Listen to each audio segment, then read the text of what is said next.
Okay, let's just jump right in. I want you to imagine something for a second. Yeah. Imagine your entire world, your whole society, is basically a walled garden, a sanctuary. And it's been that way for, what, 500 years? Exactly. 5 centuries. Your culture, your faith, everything you believe is built on one single, simple truth. The walls are permanent, and the world outside is dead. It's hostile, and it absolutely cannot get in. Right. So what happens on the day that truth? Well, the day that truth turns out to be the biggest lie you've ever been told. And that hostile world doesn't just knock, it kicks the door in. It creates this immediate catastrophic collision. You have generations of entrenched religious dogma on one side, and on the other, a terrifying brand new reality. And that collision is really the core of what we're looking at today. It's the existential crisis facing all the communities in this place, the Safehold Valley. Yeah, and the source material we've pulled together for this deep dive is, I mean, it's intense. It really throws you right into the middle of that chaos. It really does. So our mission today is pretty clear. We're going to be tracking the very first, very brutal failures of this magical protective barrier, these permanent mists that have sealed the valley since the time of a leader known only as the Hawk. A figure who's become more myth than man at this point. Absolutely. And from there, we'll get into the fierce internal resistance, the political and religious refusal to even acknowledge the danger. Then the external threat, which is not what they expect. It's sophisticated. Oh, it's a full-on military threat. And that leads to the final piece, which is this enormous, almost tragic burden of duty that gets placed on the last few protectors of an ancient power. And we have to focus on the people at the center of this storm because that's where the story really lives. First, there's Sider Ament. The Gray Man. Rangy, dangerous, the last of his kind. He's the one who's been watching the walls his whole life. And then the 2 young trackers who get pulled into this vortex with him, Panterra and Prue. They are exceptionally skilled, but they're just kids, really. They are.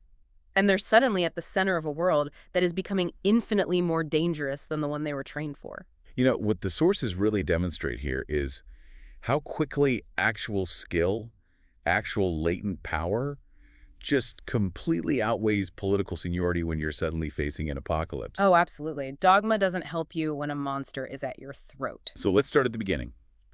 500 years of confinement. That length of time.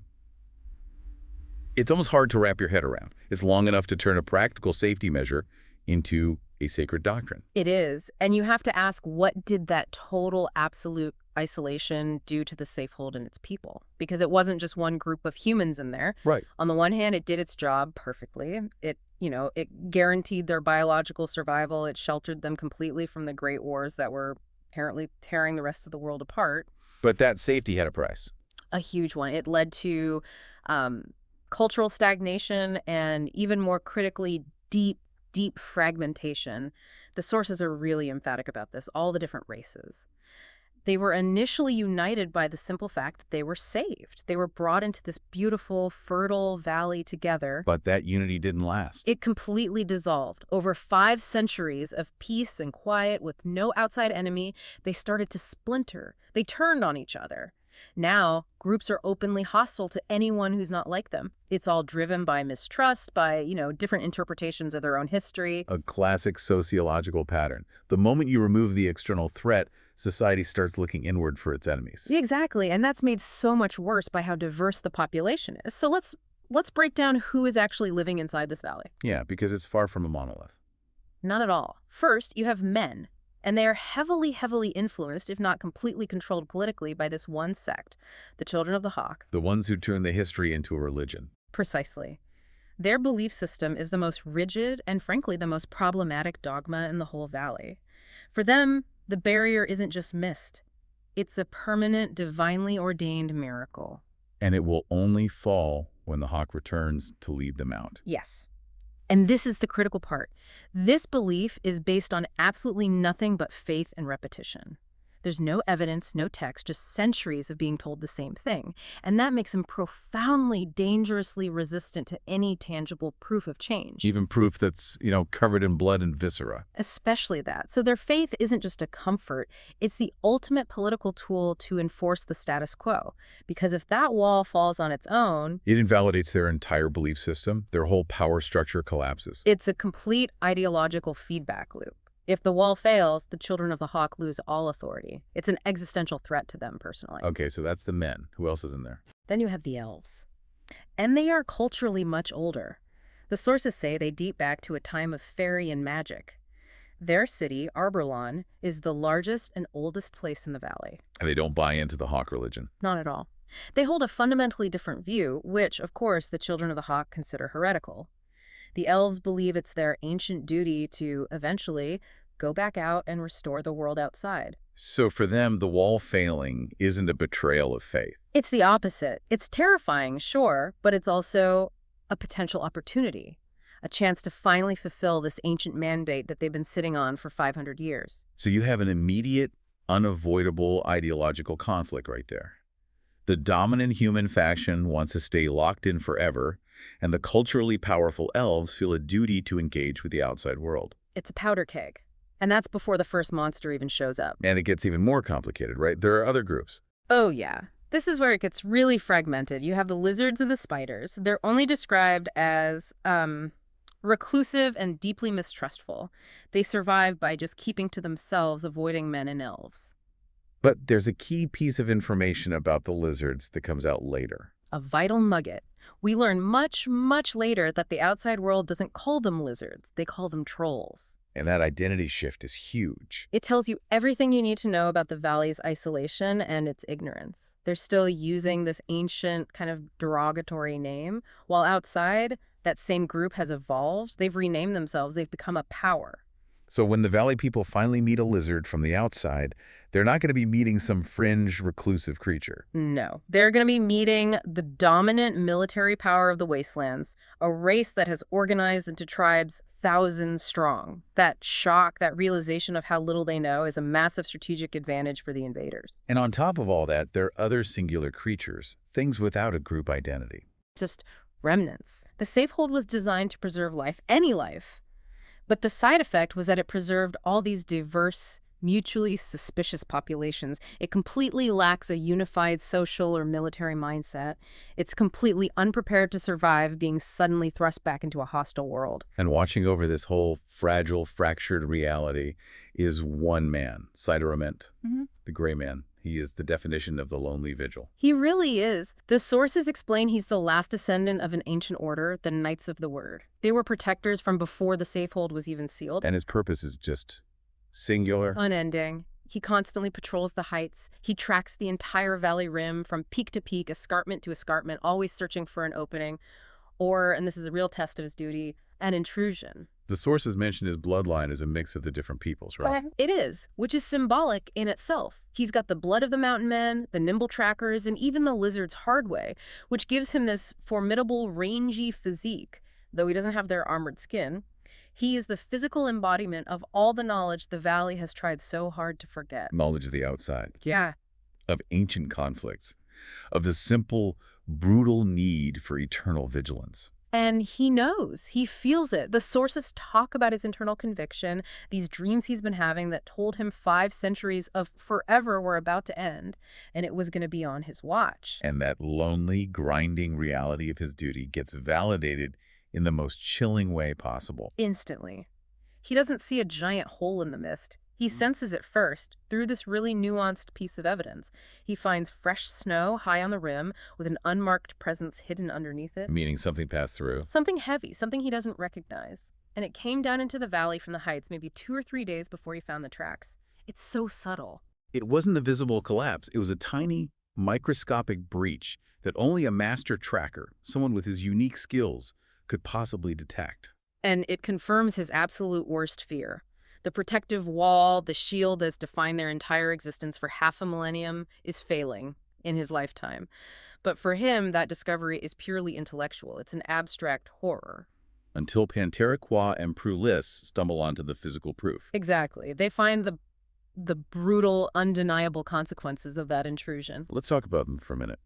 Panterra is described as the tall, rangy, skilled survivalist. The classic tracker. And then there's Prue. She's smaller, slighter, but she has this essential, unique talent, the sight. An ability to sense immediate danger, a kind of preternatural intuition. Yes. And as the eyes and ears of the valley, they are the ones who discover the true cost of this breach. They stumble onto a scene that Panterra immediately calls the killing ground. The name itself tells you everything. It speaks to the trauma of it, because what they find isn't just death. It's a massacre of incomprehensible savagery. The bodies, they're so thoroughly dismembered that identification is almost impossible. And large parts are just gone. Missing entirely. It looks like the victims, including someone they identify as Russia, were caught completely asleep. They didn't even have a chance to fight back. Now, do the sources give us any insight into whether that level of brutality was, a terror tactic? What? Or was it just how these creatures hunt? It seems to be both. It's terrifyingly efficient hunting, for sure. The sheer thoroughness of the dismemberment suggests a creature designed to kill and consume very, very rapidly. But the context is what makes it so terrifying. Right. Bodies caught sleeping, reduced to just remnants. It sends an immediate, clear signal. Whatever breached the wall isn't just a wild animal. It is a profound and overwhelming threat to the very idea of safety in the valley. And the nature of that threat is revealed almost immediately when they follow the blood trail. They follow it toward a swamp, and that's where they finally confront the attackers, 2 of them. And the description is just chillingly clear. Monstrous apparitions, down on all fours. Wedge-shaped, armored heads, maws filled with these black and massive teeth. These creatures, which we later learn are called Ajanals, are terrifyingly quick and possess just unbelievable brute strength. Panterra tries to fight one. He does, and he realizes instantly the scale of the mismatch. The source material says that striking one was like hitting solid, unyielding rock. His blade just glances off. It's completely useless. And this is the moment. This is where Sider Ament arrives, and he shows them the raw, ancient power that the valley has completely forgotten it ever had. This is the moment where magic, which has been dormant or just dismissed as folklore for centuries, reasserts its immediate brutal dominance over mutated strength. Panterra and Prue are completely outmatched. They are seconds from death. And Sider appears, holding the black staff. The ancient relic of the Knights of the Word. So what do we know about how the staff's magic actually works? What does it do? It's described as a very specific, very pure kind of energy. The armored Aganal charges Sider, and he engages the staff. The markings on it, these ancient symbols, they immediately start glowing white, like brilliant sunlight. And then it erupts. White fire. But it doesn't just burn the creature, it lances into it. The power is just immense. It's described as picking up this massive armored monster like a rag doll and just throwing it backward. Leaving it twitching and smoking. Yeah. And that imagery, the use of pure light and fire, it suggests a kind of purifying or cleansing power. It's the direct opposite of the dark, armored, mutated nature of the Aganals. It's an immediate signal. The outside world has bred armored monsters, but the valley's ancient defenses rely on primal energy. It's a perfect contrast. Yeah. And Sider, after he saves them, he immediately recognizes the value of these 2 young trackers, their courage, their skills, and especially Prue's sight, which is vital. He can't stay. He has to track the other one. The second Agenal. He has to stop it before it can get back out of the valley and reveal their location to whatever larger force is out there. But he needs messengers. He needs someone to carry the warning. So this is the transfer of the mission. He trusts them instantly. He sees them as capable precisely because they operate outside the walls of dogma and politics. His mandate is urgent, and it's crystal clear. He tells them, go spread the warning. Make the people of all the races see the truth. The wall is failing. And he specifically tells them to go to the elves. He does. He knows instinctively that the children of the Hawk will never listen. It's pointless. He chooses the elves because their entire historical mandate is about restoring the world. That makes them, at least philosophically, open to the idea that the world has changed and the barrier is gone. So the trackers, armed with this horrific evidence, a near-death experience, and the word of the legendary Gray Man, they rush home to Glensk Wood. Expecting people to listen, to mobilize. And this brings us right into the most dangerous and immediate threat they face. Not the monsters, but the politics of absolute denial. The reaction they get from the human leadership in Glensk Wood is just. It's a masterpiece of political and religious obstruction. They report the breach to the tracker leader, Tro Ravenlock, and then they're brought before the council. The council is led by a man named Pogue Cray. Yeah, big, burly, eternally dissatisfied kind of guy. But he's just the facilitator. He's not the real power. The real systemic power is the seraphic, Skeel Isle. Skeel Isle, leader of the Children of the Hawk. He is the embodiment of untouchable, entrenched religious authority. Wrapped in his white robes, proud, distant, and he doesn't just dismiss their report, he aggressively attacks its very foundation. He argues that the story lacks foundation in the teachings of the hawk. Basically, it contradicts the holy book, so it can't be true. He dismisses 500 years of foundational faith, and then he goes after the messenger. He calls Sider Ament a suspect gray man, leveraging Sider's isolation to discredit the entire story. So he's implying the report is unreliable because it just comes from two kids and a fringe hermit. It's a classic political move. Disqualify the source so you don't have to deal with the evidence. But Skeel doesn't just stop at denial. He moves straight to threats, to repression, to ensure their silence. His actions reveal the fundamental fear of any theocratic power, right? That a verifiable physical truth will shatter their control. Completely. Isle warns Panterra that his words verge on blasphemy, that he's risking his eternal salvation as a child of the hawk. And even more frighteningly, the rumors about the seraphic suggest this pervasive atmosphere of fear. Dissenters don't just get argued with. No, they face banishment, they have unfortunate accidents, or they just go missing. So the message is clear. It's better to risk being eaten by an unknown monster than to risk questioning the seraphic inside the walls. And you have to ask, why does that rigid dogma win out over the sight of dismembered bodies? It's the result of 500 years of psychological conditioning. Their survival has always been tied to this one sacred thing, the wall. So challenging the people who preach the sanctity of that wall, it feels like you're challenging survival itself. Skeel isn't just a leader. He is the custodian of the comfortable lie.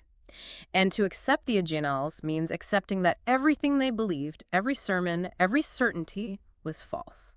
And the human mind often prefers the comforting, even if it's lethal, lie over the immediate, terrifying truth. Always. But luckily for the trackers, they have one unexpected, absolutely critical ally in that council room. Aislinn Cray, Poe Cray's wife. Yes, and she seems to have this pragmatism that just cuts right through all the denial. She's a member of the council, but she was deliberately not notified about this meeting. Which tells you Cray and Isle knew she wouldn't support them. They knew she'd be a problem. She's seen as unreliable because she questions the status quo, but her old family name protects her from the immediate risks that others would face. And she immediately gets the gravity of the situation. She sees how scared Skeel is. He's not just afraid of the message, he's afraid of the messengers. Because they carry the undeniable authority of the Gray Man. And she knows what that means. She wastes no time on politics. She demands that they run. Immediately. She insists Panterra and Prue have to pack and leave Glenskood right now. She believes Skeel sees them as agents of the Gray Man who have to be silenced. And she means permanently. Fatally. And she has her own intelligence network of a sort. A very low-profile one. She reveals her messenger was a man named Bricky, who follows Panterra and keeps watch for her. He's the kind of necessary rogue agent you find in a repressed society. Panterra even notes that Bricky is many things, but keeps his nature to himself. It shows that quiet, unaligned intelligence is the only reliable commodity left. So they become fugitives. Overnight, just for telling the truth. That trauma must have just hammered home Sider Ament's initial warning. That the dogma, the internal political repression, is in many ways more dangerous than the trolls, because it prevents you from ever mounting a defense. They lose their home, their community, their standing. So their flight is immediate and it's strategic. Their next stop has to be Arborlawn. The Elven City. A 2-day walk, north and east. They're betting everything on the elves, who, since they don't follow the Hawk's teachings, might just have the historical perspective to believe that a magical wall can fail. And Arborlawn sounds like a massive cultural contrast to the human settlements. Oh, it's a different world entirely. The largest and oldest city, dating back to fairy and magic. The sources really stress its historical depth, its connection to the land. It's protected by the magic of something called the Loden Elfstone. Panterra, even though he's human, feels more comfortable there. He does, because of the elves' deep commitment to stewardship.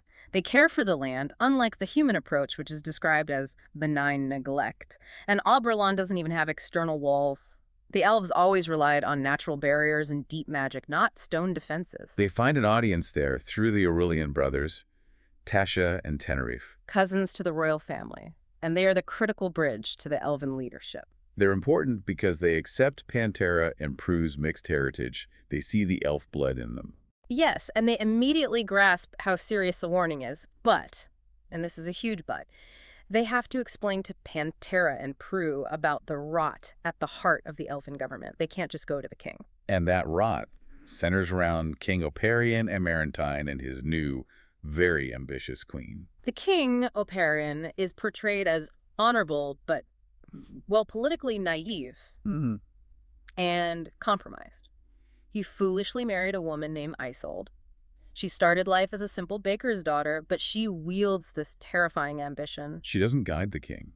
The sources say she plays him like a musical instrument. A perfect description. She makes sure he only hears what supports her own growing power base. And then the real lever of that power is revealed. Isolde is having an affair with the first minister, Tianet. Whom she installed herself. Exactly. The entire governing structure of Arborlawn is this secret, toxic mess of sexual and political manipulation. So the two main centers of power in the Safehold, Glensk Wood and Arborlawn, are completely paralyzed. One by dogmatic denial, the other by a treacherous internal coup that's happening in slow motion. That deepens the urgency. They have to verify the breach at Aphelion Pass themselves, but any direct request to the king is going to be blocked by Isolde and Tianet. So they need a workaround. And that brings in Freen Amarantine, the king's daughter, who, by the way, fiercely resents her new stepmother and already knows about the affair. Freen becomes the necessary pawn. The Aurelians use her as, quote, misdirection. Precisely. And it works because Freen has her own motivations. She feels disconnected from the suffocating royal life. She wants to test her own limits. The sources are pretty clear about her forbidden but obvious attraction to the unavailable human tracker, Panterra. So she uses that as an excuse. She agrees to ask her father for permission to travel north, under the seemingly innocent guise of an outing to share tracker skills with her cousins, the Aurelians. She sees herself as more grown-up than so many of those same adults, and she wants a chance to prove it. Her personal rebellion is what enables this vital intelligence mission. Yes. And while Panterra and the elves are heading toward Aphelion Pass to find proof, the world outside is fully mobilizing. And this forces Sider Ament to engage directly with this new post-apocalyptic reality. Sider, tracking that second Agenal, actually leaves the Safehold. He steps out of this isolated, almost medieval world. And walks straight into a high-stakes post-Great Wars nightmare. The outside world is just unrecognizable. A vast, desolate wasteland, blasted land, ruined forests, mutant life forms. It's all just silent, horrifying witness to the scale of destruction from the wars that created the Safehold in the first place. But it's not a dead world. Sider finds a new, brutal form of civilization has risen from the ashes. And he meets Deladian Inch, a tough survivor living in the ruins of an old fortress. Inch is the perfect foil for Sider. He's the embodiment of pragmatic secular technology. Inch is absolutely vital. He gives Sider the strategic context he's been missing for 500 years. He introduces him to modern weaponry. He carries a Tyson flechette gun. Described as a black-barreled weapon firing shells filled with metal bits. Basically, a shotgun-firing flechettes, a brutal, kinetic weapon built for efficiency. Inch boasts that it can blow a fist-sized hole completely through you, and he explicitly says he thinks it's superior to magic. He trusts reliable kill power over the uncertain, draining power of the Blackstaff. That contrast is so important. Sider's power comes from ancient magic and personal will. Inch's power comes from industrialized violence, chemical propellant, and metal. The Valley now has to face both. And Inch gives him the essential intelligence on the new power structures. The lizards, as the Valley knew them, are trolls now, and they are the most populous people outside the Safehold. They're sophisticated smiths and ironworkers, organized into powerful tribes like the Kariak and the Druge, numbering in the thousands. He warns Sider that any old knowledge is useless. Reckless, even. The hostilities that plagued the world since day one are still going, just with mutated participants. And while Sider is getting this terrifying, crucial intelligence, the scouting party at Aphelion Pass gets their own undeniable proof that the barrier is down. And it comes from a creature of myth. Phranes and the Aurelians encounter a massive dragon. And this isn't just some big mutant lizard. No, the description implies something of immense, impossible size, and it prompts this debate among them. Is this a mutated remnant from the Great Wars, or is this a creature of fairy, pulled back into reality now that the magical boundaries are collapsing? Does that distinction even matter to them? Oh, it matters hugely. If it's a mutation, it confirms the outside world is biologically terrifying. But if it's a fairy beast, it confirms that ancient, forgotten magic and the boundaries between worlds are collapsing simultaneously. Either way, seeing a dragon is such a primal, definitive event. It proves, beyond any doubt, even for the skeptical elves, that the protective barrier is undeniably, spectacularly gone. And this dramatic confirmation happens just before Panterra and Prue, who get separated from the Elven party, walk straight into the organized military machine that Inch just warned Sider about. They stumble upon Torek Seek's Druj troll army on the barren plains outside the pass. And we're not talking a small war party. We're talking thousands of trolls, organized, encamped, waiting at their doorstep. They're captured immediately. And this is the moment the story shifts from isolated monster attacks to organized invasion. Yes, and this is where the highly sophisticated deception begins, all masterminded by a troll named Eric Sarn. Sarn is a brilliant psychological operator. He doesn't present himself as an enemy, he acts like a sympathetic intermediary. He claims his people, the Kariak and the Valley people, who he calls ghosts, actually share a common ancestry. He co-opts their own foundational myth about the Hawk. Masterfully. He weaves this tale that both groups stem from street children led by the Hawk. One of them, a boy named Panther, bonded with a mutated girl named Cat and founded the troll tribes while the other ghosts went into the valley.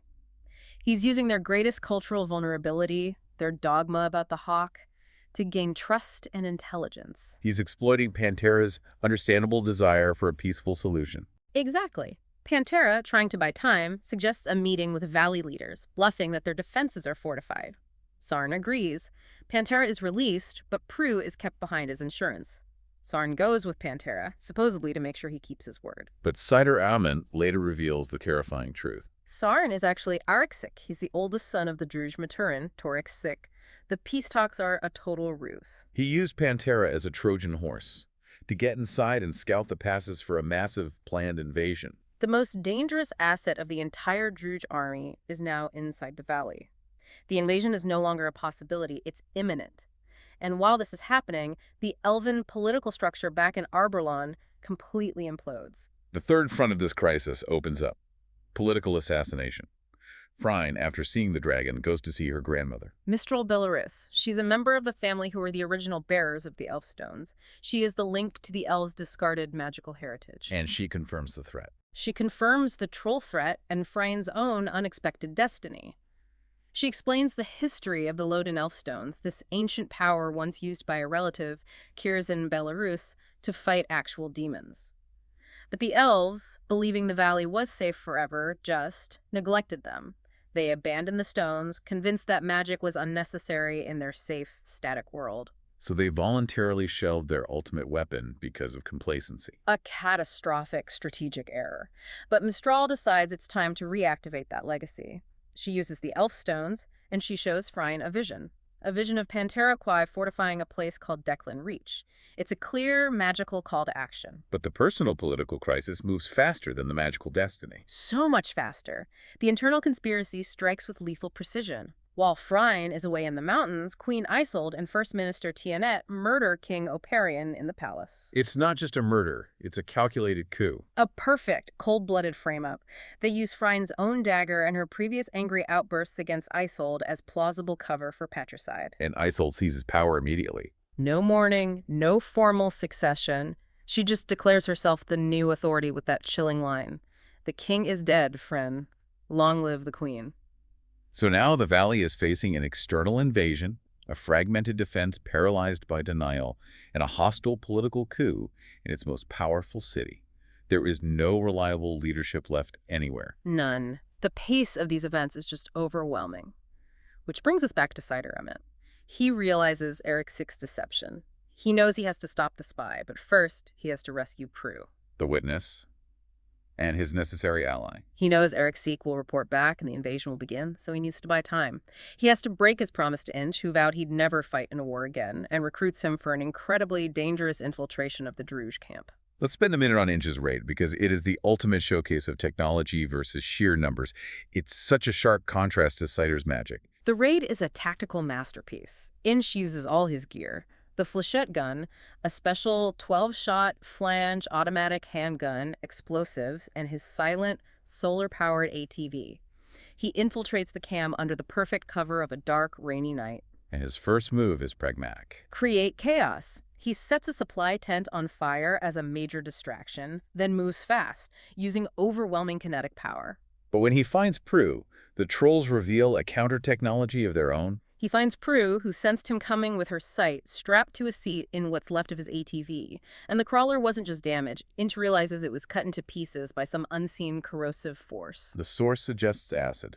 Likely acid, possibly wielded by Torexic himself. It indicates the Maturin has some kind of corrosive mutation or a technological weapon that can just melt steel. It underscores that the trolls are not just a brute force horde. They have advanced tactics that can neutralize modern technology. And Inch, as skilled as he is quickly overrun. He is. He's facing overwhelming numbers, including these deadly things called Staithhounds. His final move is the ultimate pragmatic secular sacrifice. He knows he can't get out. He's bleeding freely, he can't fight his way clear, so he makes a deliberate choice. Prue's escape over his own life. He shoves the automatic handgun and his remaining weapons into her hands, the tools of modern survival, and then pulls the pins on his flashbangs as the trolls close in. He goes out in a blaze of light and sound. And fury, ensuring Prue can escape with essential weapons and intelligence. It's a profound demonstration that technological pragmatism, when it's backed by courage, is a match for any ancient duty. Meanwhile, Sider Ament, knowing the spy is inside, is rushing back to Declan Reach, the pass closest to Glensk Wood, where Eric Seek would most likely try to escape. Yeah. But he's too late. He finds a horrifying aftermath. The pass defenses are completely overrun. The Glensk Wood trackers who were posted there, Andalin and Rusa, are dead. Eric Seek's attack wasn't to hold the pass. It was to clear his escape route. Exactly. To eliminate the only people, the trackers, who could follow him, securing his intelligence for his father outside. But Panterra survived. He survived by scaling a sheer cliff face, a feat of pure tracker skill that neither the heavily armored trolls nor their Skaithhounds could manage. He scrambles down to warn Sider, but it's already too late. Eric Seek was waiting. In ambush, he uses a blowgun. He hits Sider with poison darts multiple times before the Gray Man can fully engage his magic. Sider tries to fight back, uses the staff's power to armor himself and deflect more darts, but the poison is too potent. It's an immediate, fast-acting death. A final, pragmatic, non-magical attack that bypasses the Gray Man's legendary defenses. It's the ultimate anti-climax for a powerful warrior. Not a grand magical duel, just a poison dart. It highlights the shift in warfare. The modern enemy uses precision, poison, and stealth, not just brute force. In his final moments, Sider confirms Eric Seek's identity. He does. He confirms he's the Maturin's son, and he urges Panterra that the spy is now trapped inside the valley and cannot be allowed to escape with that critical invasion intelligence. And then comes the profound moment. The transfer of the ultimate burden. Sider, exhausted, poisoned, and dying, looks at Panterra and tells him he's the one Sider has been searching for his whole life. He chose him based on capability, temperament, responsibility. He knows Panterra's mixed blood and his innate tracker skills make him the ideal successor for the Black Staff. He implores the young man to take it, assuring him it responds to the user's will. He doesn't need formal training, just conviction. And the mandate is terrifying. Protect the Valley people until they are released, or until the staff passes to your own successor. And then Sider Ament dies, leaving the Black Staff, the ancient symbol of the Knights of the Word, the final defense of the Safehold, in the untrained hands of a young human tracker. A young man who is currently exiled, hunted, and entirely alone except for Prue. In just a matter of days, the Safehold has been ripped open. Its protections have failed. Its leaders are in denial or murdered. Its only two true protectors, Sider Ament and Deladian Inch, have made these devastating essential sacrifices just to keep the new bearer alive and armed. And Panterra is now the reluctant focal point of all hope, facing enemies inside and outside the barrier, carrying a burden he never ever sought. Let's synthesize these catastrophic events for you, the listener. The protective wall, the foundational belief of the entire Safehold, failed spectacularly. Internally, you had near-total religious and political resistance from Skeel Isle and the Children of the Hawk. Their rigid denial proved to be just as deadly as any monster. And that was compounded by the political implosion in Arborlon. King Operion's cold-blooded murder by Queen Isolde and Tianet turned the elven capital into a zone of treacherous hostile control. Externally, you have the immediate threat of the monstrous Egnals and the looming organized military invasion by Tarek Seek's Druze troll army. An army that proved itself to be technologically sophisticated, highly organized, and led by a master infiltrator, Eric Sick. And the sacrifices of Sider Ament, the last Knight of the Word, and Deladian Inch, the last technological survivor, they were tragically essential. They ensured Panterra is not only alive, but armed with both ancient magic and modern firepower. So Panterra, this unexpected and completely untrained last bearer of the Black Staff, is now facing a triple threat. You have the political tyranny of Queen Isolde, the deadly spy Arik trapped inside the valley, and the 1,000-strong Druge army waiting just outside. All while carrying the burden of protecting all the races who are entirely unprepared for war and are still mostly convinced that the threat is just a lie. What this period teaches us, above all else, is the profound value of inherited applied knowledge, practical skills. Panterra's meticulous tracker training, the latent power of the Black Staff. When you're facing existential rapid change, that kind of practical knowledge immediately outweighs centuries of dogmatic political order and denial. The people who refuse to see the truth, like the children of the hawk, are the first to fall into paralysis. While those willing to break the rules and trust their instincts, like Aislinn Cray and Deladian Ench, they become the reluctant, necessary saviors. So here's the final provocative thought for you to consider. The history of the elves shows they intentionally abandoned their most powerful magic, the elf stones, because they believed the valley was safe forever. They thought such raw power was unnecessary. Now, with the magic of the Black Staff placed in the hands of a young, exiled human tracker, how quickly can ancient skills and reluctant leadership mobilize an entire world that prefers comforting denial over decisive action? And what will the newly powerful Queen Isolde, who got her throne through treachery and calculation, do with her usurped power when magic, technology, and ancient enemies are suddenly relevant again?